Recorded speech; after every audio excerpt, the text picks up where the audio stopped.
انا بصراحه انا جاي عشان احتفل معاهم بالفيلم، انا مش موجود جوه الفيلم بس انا جاي احتفل معاهم كلهم طبعا صحابنا وحبايبنا. قضينا مع بعض يعني قضينا مع بعض وقت جميل قوي الفتره اللي فاتت. ان شاء الله الفيلم يبقى كويس جدا ويحقق مع الناس ويبقى فتحه خير ليهم كلهم وفتحه خير للشباب اللي جاي اللي عايز يبتدي يعمل سينما بجد فعلا، سينما مختلفه ما فيهاش نوع من انواع الاسفاف او الاشياء اللي ممكن تاذي عين المشاهد.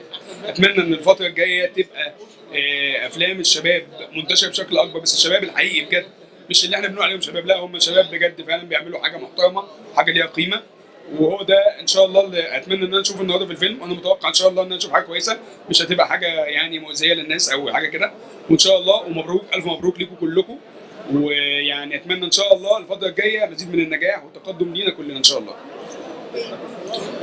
بس قدم مسلسل دلوقتي اسمه بوابه جهنم، اخراج الاستاذ عادل اديب، انتاج الاستاذ محمود شميس. بعمل فيه دور مختلف كده، فربنا يسهل ان شاء الله وتبقى حاجه كويسه. يا رب ان شاء الله. يعني كل سنه وانتم طيبين الاول للناس كلها.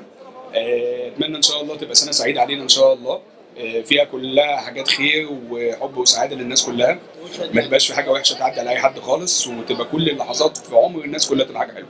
اتمنى لكم كل خير. شكرا جدا.